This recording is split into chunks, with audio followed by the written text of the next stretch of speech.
मुकुल नाग जी, आपका बहुत बहुत स्वागत है इनकट मीडिया में। Thank you very much.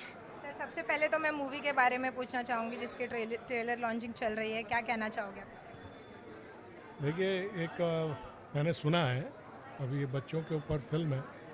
बच्चों के ऊपर फिल्म आकर्षक तो होती है, और जिस तरह से प्रदीप दास लगे हुए थे इस फिल्म के पीछे, तो वो अच्छी तो होनी ही चाहिए। तो वो देखने पे ही पता चलेगा। सर, आपने भी कई काम किया है इंडस्ट्री में, उसके बारे में मैं जानना चाहूँगी कि मतलब कैसा क्या है बच्चों के लिए मैसेज देना, तो क्या मैसेज देना चाहोगे आप? बच्चों को तो यही कहना चाहूँगा कि अगर इंडस्ट्री में काम करना, अगर एक्टर बनना, उसके लिए मेहनत करना बहुत ज़रूरी है। कोई भी चीज़ हवा में नहीं मिलती है। हम भी अपने छोटे शहर से आए हैं, मेहनत करते रहे, थिएटर किया, एनएसडी से किया, नेशनल स्कूल ऑफ ड्रामा से, फिर मेरी कई फिल्में भी आई हैं। वो ऐसे नहीं आ गया है। आज भी काम कर रहा हूँ, थिएटर कर रहा हूँ। अपने आप को पॉलिश करना पड़ता है, लेकिन यहाँ बॉम्बे में लोग मेहनत से ज़्यादा विश्वास करते हैं भाग्य पर। भाग्य तो साथ होना ही चाहिए, लेकिन भाग्य एक बार साथ देगा। अगर आपके पास टैलेंट नहीं होगा तो आप कुछ नहीं कर पाएंगे। एक बार चांस मिलेगा, उसके बाद ज़िंदगी ख़त्म हो जाएगी। तो मेहनत करते रहना चाहिए और अच्छे लोगों के साथ काम करें तो ज़्यादा अच्छा। धैर्य रखें, बस ये इतना ही मैसेज दूंगा कि सर, आपकी जर्नी के बारे में भी जानना चाहेंगे। कुछ उतार चढ़ाव आपके जर्नी में आए होंगे, तो ऐसा कौन सा मोमेंट है जिसको देख के मतलब उस मोमेंट में आपको ऐसा लगा हो कि I am the best sir? नहीं, बेस्ट तो अभी काम आया ही नहीं मेरा। मेरा अभी कोई भी काम बेस्ट हुआ नहीं, बेस्ट होगा। ज़िंदगी में स्ट्रगल तो एंड तक करना पड़ता है, चाहे वो कोई भी हो, चाहे कितना भी पैसे वाला हो, चाहे, लेकिन उसे काम करना ही पड़ता है। एक काम खत्म होता है इंडस्ट्री में, उसके बाद दूसरा काम, फिर तीसरा काम, उसको और अच्छा करना। तो बेस्ट तो काम अभी हमने किया ही नहीं, मैंने तो नहीं किया अभी तक। जो बेस्ट आएगा, तो जिस दिन मैं बोल दूंगा ये मेरा बेस्ट है, तो ज़िंदगी ख़त्म हो जाएगी। सर, मैंने अभी सुना आपने साई करके कोई सीरीज़ की है। हाँ, सीरीज़, साईं बाबा सीरियल किया है मैंने। तो उसके बारे में कुछ बताना चाहेंगे आप? वो रामानंद सागर का हिट सीरियल था, और मैं उसका हीरो रहा हूँ। रामानंद सागर का आखिरी हीरो कह सकते हैं। बहुत मज़ा आया एक किरदार को निभाने का, जो एक इतिहास है, और उस कैरेक्टर को करने के लिए जो रामानंद सागर जी के साथ जो काम किया। शुरुआती दौर में उन्होंने 12-13 एपिसोड डायरेक्ट किए थे। उस दौरान जो सीखने को मिला उनसे, तो वो बहुत कम लोगों को नसीब होता है, और मैं नसीब वाला हूँ उनके साथ काम कर रहा, किस तरह से कैरेक्टर को आगे लेके जाना।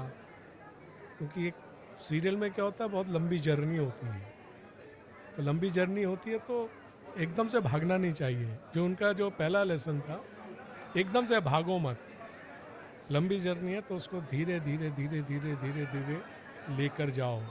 वो दिखना चाहिए कि तुम जा रहे हो, एज वाइज धीरे धीरे बढ़ रहे हो, तो तुम्हें दिखना चाहिए। तो उनकी वो बातें मेरे को सपोर्ट किया, तो जिससे आज भी मैं इस तरह की, जब अभी भी फिल्म कर रहा हूँ, तो सोचता हूँ कि ये कैरेक्टर यहाँ से कहाँ तक है, और मुझे किस तरह से चेंजेस करते हुए एंड तक जाना है। तो ये मैंने उनसे सीखा। तो सीखने को, अच्छे लोगों के साथ काम करके सीखने को बहुत मिलता है। सर, आजकल माइथो शोज़ की बहुत टीआरपी गिर रही है। लोगों का कहना है माइथो देखने से अच्छा है कि फिल्में देखो, कुछ ऐसा देखो, तो क्या कहना चाहोगे आप मैं तो ये कहना चाहूँगा, कोई भी विधा ख़त्म नहीं होती है।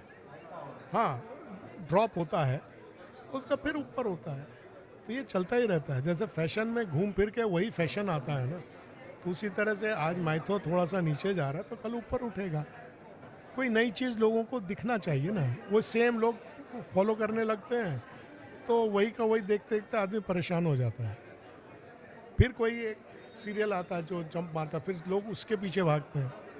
तो ये तो चलता रहेगा, ये कभी रुकेगा नहीं। तो आप मैसेज देना चाहोगे कि लोग माइथो देखना, क्योंकि माइथो में बहुत संदेश होते हैं जो सोसाइटी के लिए अच्छे होते हैं, तो आप सोसाइटी को मैसेज दो कि हाँ वो शो देखा जाए, उससे कुछ बेटर हो सकता है सोसाइटी में। नहीं, देखिए, मैं इस मीडिया में हूँ, तो हर फिल्म का, हर टेक्निक का अपना अपना महत्व होता है।